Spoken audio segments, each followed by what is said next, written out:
تو اس کا back ground سمجھنے کے لیے ہم نے دیکھا کہ پہلے 1919 میں ریفارمس آئے، Indian government of India act آیا شیمفورڈ ریفارمس کے نام سے.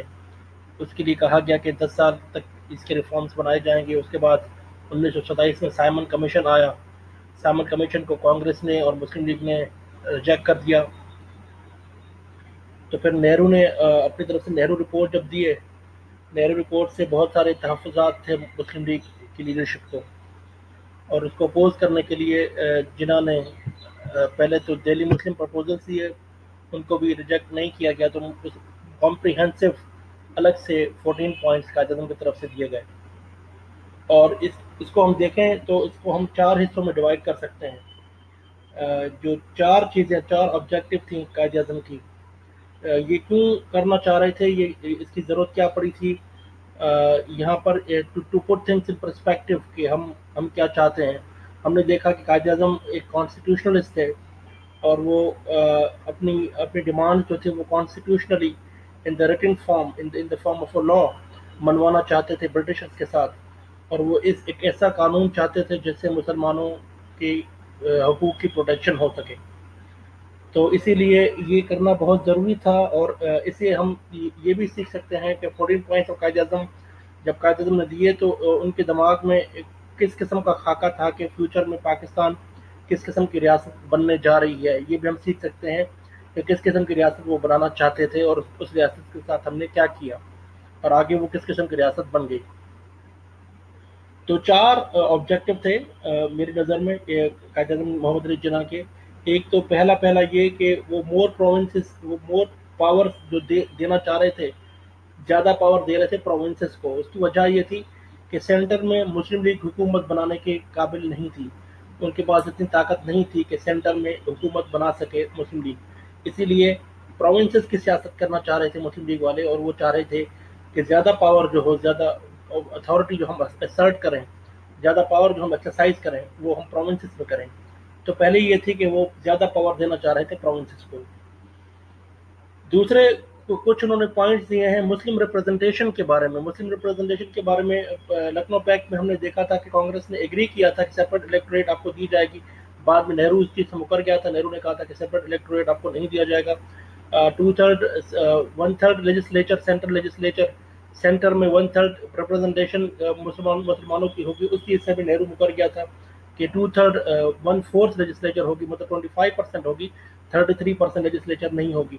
تو مسلمانوں کے کچھ ریپرزنٹیشن کے مسائل تھے، ان مسائل کو ایڈریس کرنا بھی بہت ضروری تھا. تو دوسرے پوائنٹ جو قائد اعظم کے ہیں وہ مسلم ریپرزنٹیشن کے حوالے سے ہیں. تیسرا ہم نے دیکھا کہ قائد اعظم کچھ چیزوں کو ایک انشورنس پالیسی کے تحت فل پروف سیکورٹی چاہ رہے ہیں کچھ چیزوں کے بارے میں. وہ یہ ضروری اس لیے ہے کہ اگر آج کسی صوبے میں اگر مسلم لیگ میجورٹی میں ہے تو کل اس صوبے کو مائنورٹی میں تبدیل کیا جا سکتا تھا ود امینڈمنٹ. تو وہ قائد اعظم چاہتے تھے کہ اس قسم کی کوئی بھی امینڈمنٹ نہ ہو جس سے مسلمانوں کی ڈیموگرافی تبدیل کی جا سکے، یا ان کی شکل جو ان کی ریاستی جو اسٹرکچر ہے، جو پروونسز کی جو کرنٹ ڈیموگرافی ہے، اس کو تبدیل نہ کیا جا سکے. اس لیے اس کو فیوچر پروف بنانا چاہ رہے تھے کہ اس طرح تک کوئی ہمیں نقصان نہ پہنچے. چوتھی جو بات ہے، 2 پوائنٹس اس میں ایسے ہیں جس میں قائد اعظم بات کر رہے ہیں مسلمانوں کے کلچر کی اور لبرٹی کی، کہ مسلمانوں کا کلچر اور لبرٹی متاثر نہ ہو اور اس کو پروٹیکشن ملے. اور مسلمانوں کے ساتھ اسی طریقے سے ایکسپیکٹ کر رہے تھے قائد اعظم کہ جس طرح سے ہم چاہتے ہیں کہ ہمیں ٹریٹ کیا جانا چاہیے، اسی طریقے سے ہم مائنورٹیز کو ٹریٹ کریں گے. کیونکہ آپ خود ایک مائنورٹی ہو ایک ہندو اسٹیٹ میں.